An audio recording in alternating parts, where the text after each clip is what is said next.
people like to say that the conflict is between good and evil. The real conflict is between truth and lies. Don Miguel Ruiz.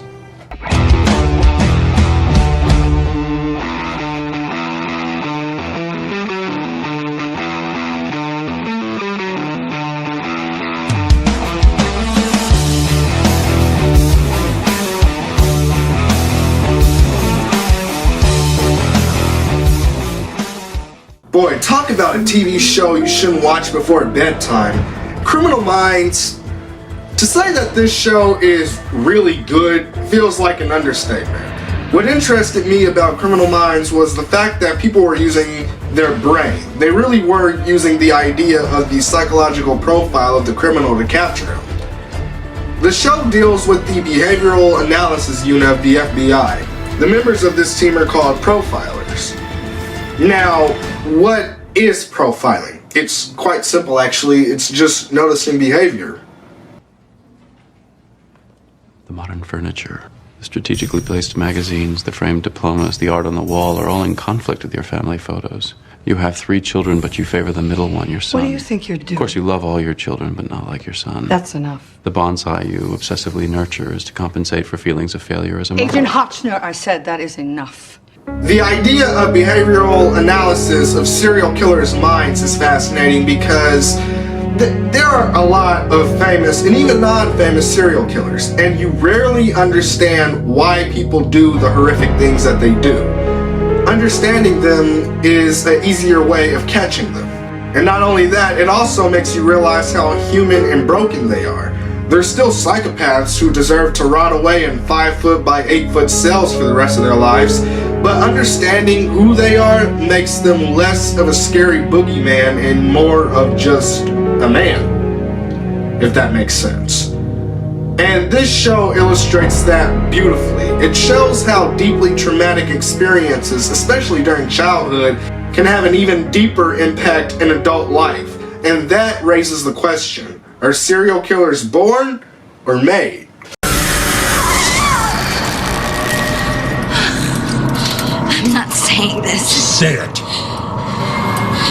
You gotta stick to the script. I won't. She's meaning it. If you just brought me Annie, none of this would have happened. Dad, please. Please, my ass. You can't get anything right. You can't get the house right, my food right. You can't get the kill right.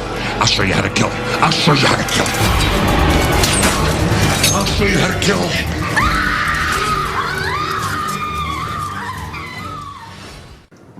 I love this show. I've been watching it since I was in 2nd grade. First episode I ever saw was a 2-parter from season 2 called The Big Game and Revelations. This guy had split personality. His name was Tobias Henkel, and he was killing people and using the Bible to justify his actions. The most memorable moment is probably when he had kidnapped this lady. This lady was sleeping around, cheating on her husband. He had kidnapped this woman and tied her up, held her in captivity, and murdered her by using his dogs. He sent Rottweilers on her to viciously attack and kill her. This clearly is a different show, and from that moment, seeing these 2 episodes, I was hooked. Criminal Minds stands out on its own away from other crime drama shows like CSI or Monk or Law & Order. And I think that's because of the main characters, the members of the BAU. All good drama, all good TV shows are family shows. In the core of this show, the BAU profilers are a family. I mean, think about it. You have your mother types, that would be Rossi or Gideon. JJ is the big sister, Emily is the middle sister, Garcia is the youngest sister, Derek is the big brother, Reed is the baby brother, and Agent Hotchner is the dad.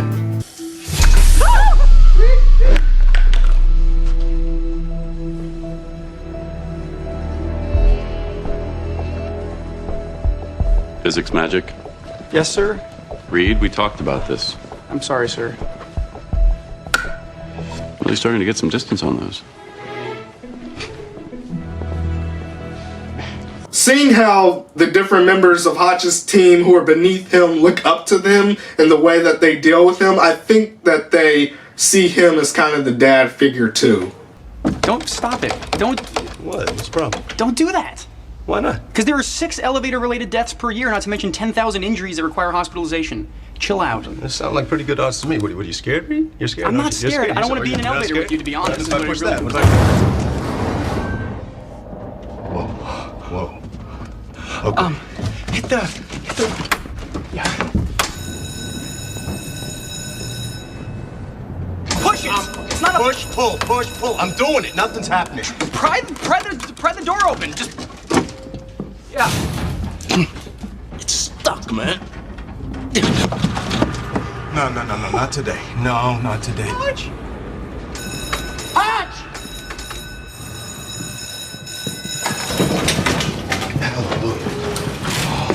Was that the alarm? You guys okay? I'll get back to you on that. Man, if I could be any character on this show, I would choose to be Aaron Hotchner. Aaron is perhaps the most important character and my personal favorite character because he's the central tree that doesn't bend. He's a very operatic character. He's dark, very little sense of humor, and nothing can faze him. Nothing. You know, not all the gruesome images he sees, not the killers he faces, nothing.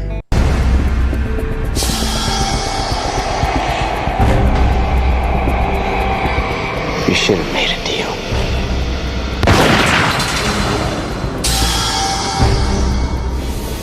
Is this part of my profile? You can't show me fear. If you don't see fear, maybe it's because I'm not afraid of you. You said that like you actually meant it. How's my friend Agent Morgan?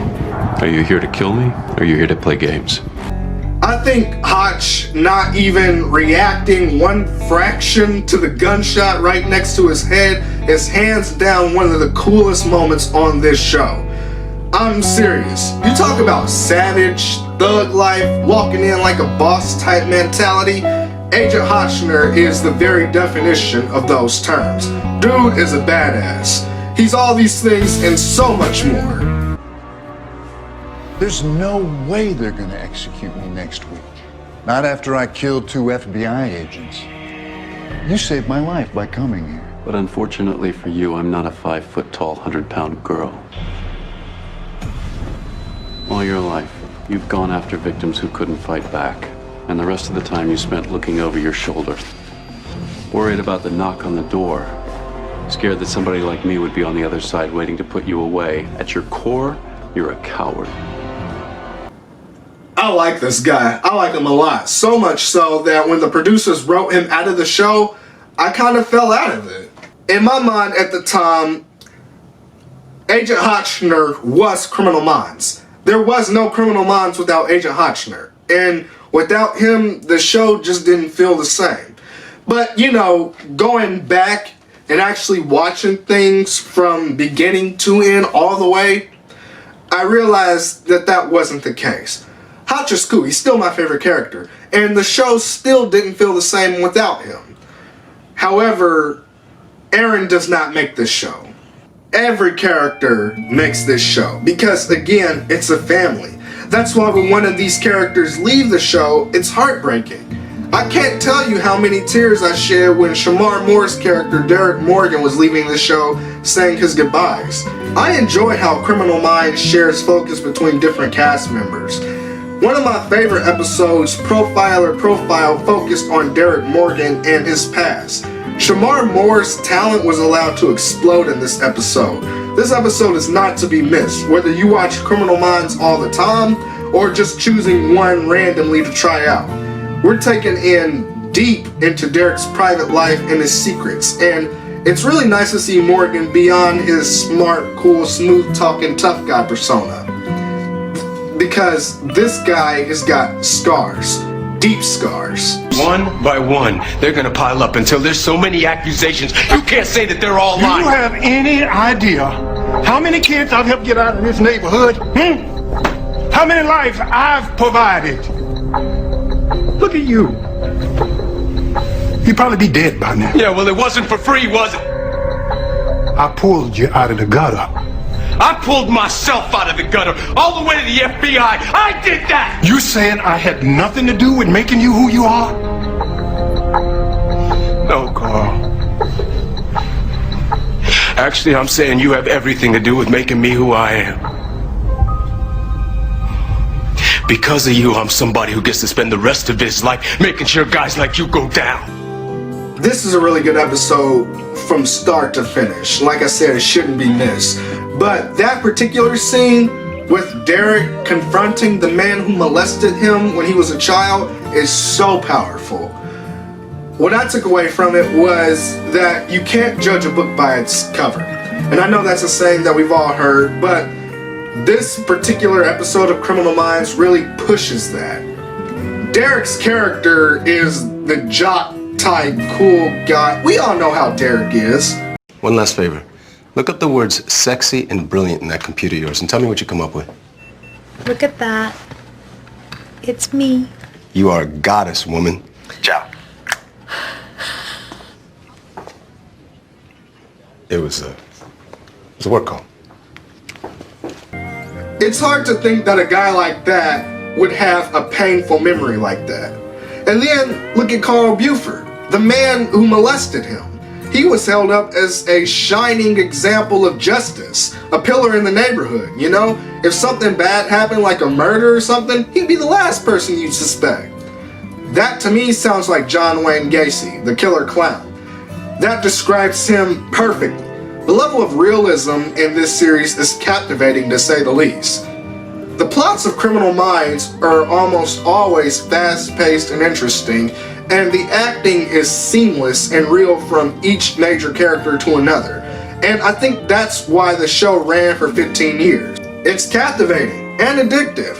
Criminal Minds, in a nutshell, and this is what's surprising, is basically about one thing. FBI profilers chasing serial killers. You know, season 3, episode 3, the BAU was trying to catch an unsub. Season 5, episode 9, the BAU was trying to catch an unsub. Season 1, episode 2, the BAU was trying to catch an unsub. That's how it is. Episode after episode after episode after season after season after season after year after year after year. You would think doing something the same thing all the time would get old. But it never did. It doesn't. It kept going strong for 15 years, 15 seasons, episodes that had you on the edge of your seats throughout the whole thing. They always felt fresh and new, and they always played a bigger part in the series. That's extremely difficult to do. Ever talk to someone who wants to continually show you he's smarter than you? Every day. I really hate that. Garcia found the author of the book. David Hansberry is just a pen name. The real name is Ursula Kent, the professor of postmodern literature at St. Denis University where the floppy disk bombs were sent? The show is realistic in many ways, not just showing us exactly what people are capable of, but also that you pay a price for everything in life. All the characters in the BAU suffered in their life because of their job as an FBI agent. Garcia got shot and almost died. Gideon's girlfriend got killed and he quit because he just couldn't take it anymore. Morgan was kidnapped and tortured. Then he almost lost his wife and unborn child to the same guy who hired the kidnappers. Chief Strauss lost her life. Rossi got divorced 3 times. Reed got framed by someone he put away and he ended up in prison. That was rough, man. I think rougher than anyone else's hardship. Maybe except Hotch's wife getting killed. That was really rough, man. In fact, that whole scene is very painful to watch. I felt sorry for Hotch because he had to listen to that whole thing. But Reed getting arrested and sent to prison, oh boy, that's a close second because Dr. Spencer Reed is the most intelligent character you'll ever come across. He's the most different out of his peers because for one thing, he's the youngest and he has a sense of innocence to him that most people latch on to. The cool thing about Halloween is that it's a uniquely American holiday. I mean, despite its obvious origins in the Celtic festival of Samhain and the Christian All Saints' Day, it really is a melting pot of various immigrants' traditions and beliefs. It became a little more commercialized in the 1950s with Trick or Treat, and today it rivals only Christmas in terms of popularity. All I asked was what he was doing this weekend. He's constantly the butt of the joke, and even though he's constantly teased for it, he never fails to ramble on about facts. You gotta love this character. I like how he's portrayed as one of the weakest members, but they put him in the most traumatic situations. You know, seasons 1 through 12, Hotch and Morgan kind of acted as his protectors. Hotch being that father figure and Derek kind of being like an older brother. And when those two characters were gone, Reed kind of had to look out for himself. It's kind of sad when you think about it, but it helps him grow immensely in confidence and strength, and it just makes you so proud of him by the end of the series. Same with JJ. When we're first introduced to her, she's the communications liaison for the FBI and the public. You rarely saw her with a gun. But like Spencer, she got tough. So tough, in fact, that eventually she became a profiler in the field. You go from a timid, emotional communications coordinator dealing with grief to a badass, ball-busting G.I. Jane.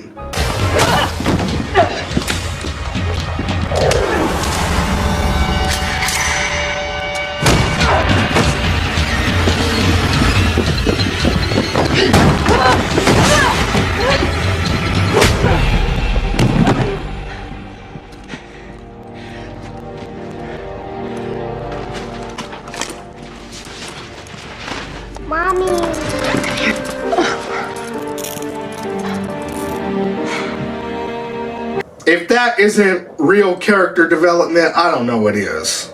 Every single one of these characters had trauma and had to make sacrifices to help them do what they love and save people. A lot of tragic events that happened could have easily just not been written in, but they are, and they're there to remind us that life is unfair and harsh. Sometimes good doesn't triumph over evil. Sometimes bad things just happen to good people. Sometimes, despite how good you are at your job, despite how dedicated you are and how honest you are, sometimes you will still have people who try to take your job from you because they're trying to get to the top and you're in their way. Sometimes a newcomer with authority will come in like they own the place, like they've been there for years, and they start changing stuff that they don't like, and it's like, man, where the hell did you come from? You fake Jamie Lee Curtis knockoff looking. My bad. That's not even in the script. My point is, sometimes bad things happen, and there's nothing you can do about it. And then, sometimes, you can fight back, like David Rossi.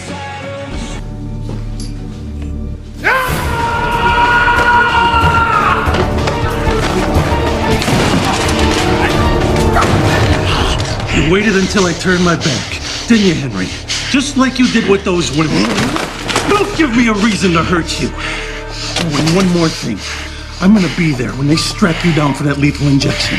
And just before they hit the plunger, I'm gonna lean in real close and tell you to say hello to your scumbag brother.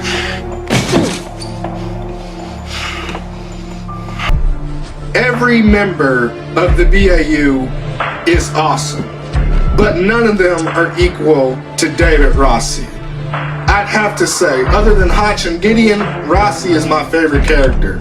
And unlike Chief Strauss, I didn't have to grow to love this character. From the first episode he was introduced in, I liked him. You know, just like Hotch, he's got that savagery, that thug life, and walking in like a boss type mentality. But he's funny too. Hotch isn't very funny. David can be hilarious. This man cracks me up. He's one of the founding members of the BAU along with Jason Gideon, and because of that, I think that kind of boosts his ego. This man doesn't back down from nobody, including authority, no matter who it is. You cannot accuse a man without a shred of physical evidence. Mary Rutka had skin under her nails. Maybe she left a mark. And you cannot arrest a man based on the possibility of a scratch. We can't arrest this man That's what you mean. Don't pull any punches now, Aaron. You don't understand what the politics are, do you, Dave? You never have. No, I do. I just don't care. See, I'm not big on newcomers, especially with a show like this, because it's like, who is this outsider? But this show does such a good job of making you like those characters. When Gideon left the BAU, it was so sad, and I didn't want anyone to replace him. There's no one who can come in and be as good or even better than Jason Gideon. And then we got Agent Rossi. Now your face is going to be on one of those tapes. And when I find it, I'm going to paper this city with it. Just like you did with those women. Everyone will see it. They won't be able to ignore you now. But you won't inspire fear. You'll inspire hatred and ridicule. Because the only power someone like you has is a mask. And once that mask is removed, you'll be as insignificant as you've always been. A loser.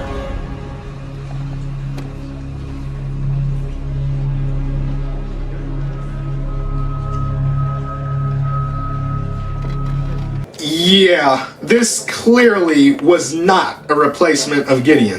This was a whole new, different, contrasting character to both Agent Gideon and Hotchner. He's a ladies' man, he flaunts about his wealth, he's smart, he dresses to impress. He reminds me a lot of Tony Stark. Big man in a suit of armor. Take that off, what are you? Genius, billionaire, playboy, philanthropist. That would be like the Iron Chef meets the BAU, and we could do it at your house. I don't have a house, I have a mansion. Dude is awesome, and he knows he is too. Every new member of the team that was brought in earned their stripes. Each character, no matter who they were, brought something new to the table. And when OG characters left, it was sad to see them go. But it felt natural and it made a lot of sense. They really paid attention to detail with this. They didn't just write them out and it not make sense. It's rare that you get a crowning jewel like Criminal Minds. Whoa. That is definitely not Spider-Man. He's not a real superhero. He's not? Okay, I give up. Who are you supposed to be? I'm you, Daddy.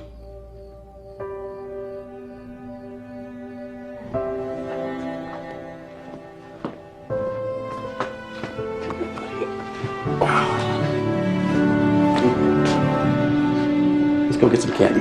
My little G-man. Moments like these that make you appreciate this show so much. Who would have thought that a TV show that deals with serial killers, serial rapists, child molesters, cannibals, psychopaths, you know, FBI agents. Who would have thought that a show like that could be so fantastic? Now, growing up, did, you know, me watching this show, did it make me scared and paranoid? Absolutely. But I can't be the only one who watched this show and walked away thinking about a career in law enforcement. This show is powerful. Even the goodbyes that are bittersweet are perfect. This series matters because these characters matter. It's an almost perfect show. Now, I'll admit, it did kind of feel like it limped into the last two seasons, and I think that's why they're so short. Seasons 1 through 13 on average had 23 episodes. But season 14 had 15 episodes, and then season 15 had 10. You know, I've heard actors say when they're playing a character, it's important to know when to get off the train before they kick you off. I don't think that this show really understands that. But it's such a minor thing compared to the majority of the series. Because, like I said, this series is really amazing. I really couldn't pick my one favorite episode. As a matter of fact, I think anybody who could say what their favorite episode of Criminal Minds is, I don't think that they've seen every single episode. To me, it's impossible to pick one that is the best. because there are so many episodes from so many different seasons that had you on the edge of your seat, that you were not expecting to happen. If there's one thing that this show was good at, it was giving you some WTF moments. There were so many unexpected moments in this show that you just didn't see coming. If you've never seen Criminal Minds, first of all, if you've never seen Criminal Minds before, what the hell kind of TV have you been watching for the last 15 years? That's ridiculous. But for those people who are living under the rock, if you've never seen Criminal Minds before and you like crime drama TV shows, I would encourage you to watch this because the show is so good. If I had to rate it, 9.8 out of 10, easily done. There's truly nothing else like it. Sexual harassment isn't always a quid pro quo arrangement. Maybe it's a conversation between two co-workers that makes you feel uncomfortable. Maybe these co-workers use phrases like, baby girl, chocolate thunder, or where's my big black 12-pack? And that creates a what? A hostile work environment. So messages like, more cushion for the pushin', not appropriate. I'll be cocoa to your iced tea, not appropriate. Guys, thank you so much for watching this video. I worked super hard on it. It literally took weeks to make. I just wanted this video to be really special because Criminal Minds is really special to me. You know, I've been watching this show since I was like 9 years old, at least, maybe even younger, you know, and I just wanted to really do it justice. So, if you enjoyed this video and if you enjoyed Criminal Minds, please give this video a like. Also, too, if you're new here, please don't forget to subscribe and share this video with your friends. Also, feel free to comment anything you think of. Who was your favorite character? Which episode was the most emotional and why? You know, anything, whatever. But thank you so much for watching, and I'll see you next time.